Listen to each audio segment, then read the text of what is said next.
26 август сафари кории президенти ҷумҳурии тоҷикистон пешвои миллат муҳтарам Эмомалӣ Раҳмон ба шаҳру ноҳияҳои вилояти Хатлон аз ноҳияи Ёвон оғоз гардид. Дар фурудгоҳи муваққатии ноҳияи Ёвон пешвои миллат муҳтарам Эмомалӣ Раҳмонро роҳбарияти вилояти Хатлон, масъулони ноҳия ва намояндагони қишурҳои гуногуни ҷомеа бо самимият истиқбол гирифтанд. Президенти ҷумҳурии тоҷикистон муҳтарам Эмомалӣ Раҳмон дар ноҳияи Ёвон нахуст майдони парчами давлатӣ, нишони давлатӣ ва муҷассамаи шоҳ Исмоили Сомониро мавриди баҳрабардорӣ қарор доданд.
ин маҷмӯаи муҳташами меъморӣ ки бозгӯи аз таъриху тамаддун, давлатдории миллӣ ва дастовардҳои Тоҷикистони соҳибистиқлол мебошад, дар кӯчаи Мирзо Турсунзодаи шаҳраки Ёвон бунёд гардидааст. Майдони рамзҳои давлатӣ ва муҷассамаи шоҳ Исмоили Сомонӣ дар масоҳати 1,1 гектар ҷойгир шудааст. Сутунпояи парчами давлатӣ 56 метрро ташкил намуда, матои парчам бо дарозии 15 ва паҳноии 7,5 метр парафшон шудааст.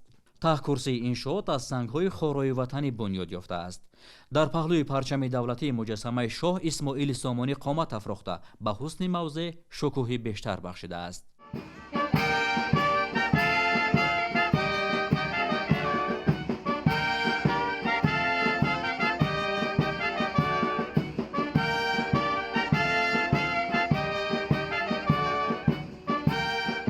баландии худи муҷассама 8 метр буда, бо таҳкурсӣ баландии умумии он ба 14 метр мерасад.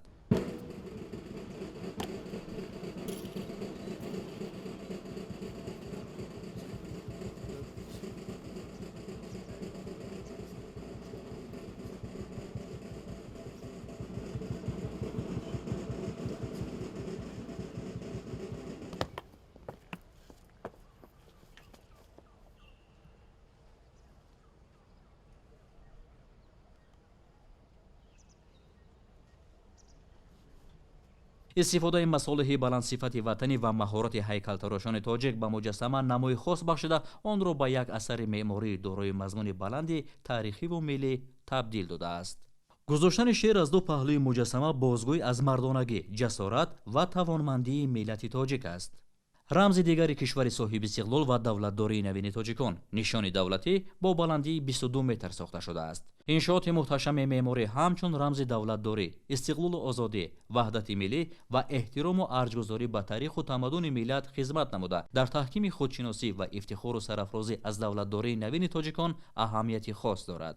имрӯз ин макон на танҳо симои ноҳияи Ёвонро дегаргун кардааст, балки метавонад ба як мактаби маънавии худшиносӣ ва ватандӯстии насли наврас табдил ёбад. зеро ҳар як рамзи давлатӣ дар ин ҷо ба таърихи миллат, соҳиб истиқлолӣ ва арзишҳои давлатдории миллӣ пайванд дорад. баробаре ба истифода додани майдони парчами давлатӣ, нишони давлатӣ ва муҷассамаи шоҳ Исмоили Сомонӣ дар ноҳияи Ёвон як гӯшаи нави ободу зебо ва дорои аҳамияти миллӣ ба вуҷуд омад ки аз ин пас барои баргузории чорабиниҳои сиёсиву фарҳангӣ, инчунин тамошову истироҳати сокинону меҳмонон хизмат хоҳад кард. муҳимтар аз ҳама, ин макон метавонад ба мавзеи табдил ёбад ки дар он эҳтиром ба парчам, нишони давлатӣ, таърихи давлатдории тоҷикон ва арзишҳои миллӣ дар қалби наслҳои нав боз ҳам устувор мегардад.